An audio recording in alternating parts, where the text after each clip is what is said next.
Вы слушаете национальное радио «Магаз» на волне 88,8 FM. А вы смотрите НТРК «Магаз». Новости, интерактивы, интервью, вещание 24 часа. Радиослушатели всегда остаются в курсе самых последних событий.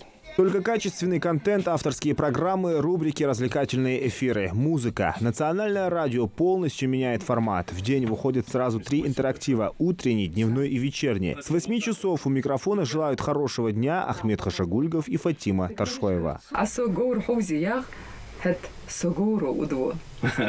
Звучит же красиво. Они общаются со слушателями, принимают звонки и СМС, настраивают жителей на положительный день. И самое главное, пропагандируют свой родной язык. Для Фатимы Таршоевой это не работа, а хобби. Приходится вставать ни свет ни заря, но ведущая не жалуется. Задать настроение с утра, особенно в радио, это не бывает немного сложновато, потому что сам такой зеваешь, должен прям выложиться на все 100%. В этом, конечно, бывает немножко загвоздка, но мы просыпаемся, особенно после первого часа. Мы как-то пробуждаемся, когда я, например, вижу обратную связь через наши эти планшеты. Это вообще как-то подстегивает. Приятно, что нас слушают. Еще мы запустили вот недавно рубрику ингушскую, и вот такой обратной связи я вообще не ожидала. У нас еще, оказывается, такие знатоки ингушского языка, и мы вот так вот потихоньку переключаемся к стихотворениям ингушским, читаем их. Обратная связь превыше всего, признаются радищики. Ведущие задают тон, слушатели активно подключаются. Для интерактива стараются отбирать самые интересные темы. Есть на телевидении, на радио такое понятие, как прайм-тайм. Мы в свое время называем драйв-тайм. То есть это время, когда в основном все люди едут на работу и в машине слушают именно радио.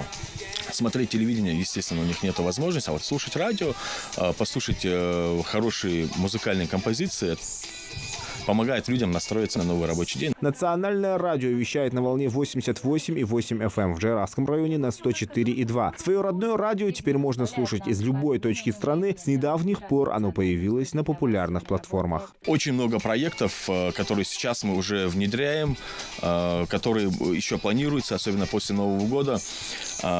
Мы стараемся из этого радио сделать в первую очередь очень технологичное радио. Очень доступное радио, потому что сегодня нас можно слушать не только на волне 88,8 FM, но нас также можно слушать и в интернете. Мы есть в Марусе, в Алисе, то есть нас просто говоришь: Маруся, включи радио «Магаз», и Маруся включает это радио. Поэтому мы стараемся максимально сделать наше радио доступным, комфортным, чтобы наши слушатели имели возможность в любой точке мира нас послушать. Теперь Алиса и Маруся тоже своего рода преданные слушатели национального радио, вещает прямые эфиры спортивной программы, передает интересные ингушские истории, поговорки, сказания, знакомит с малоизвестными уголками мира, приглашают интересных гостей и, самое главное, рассказывает о героях. На радио я веду рубрику «Герой дня», в рамках которой я рассказываю о людях, которые внесли какой-то значимый вклад. Это история, культура, это художники, это научные деятели.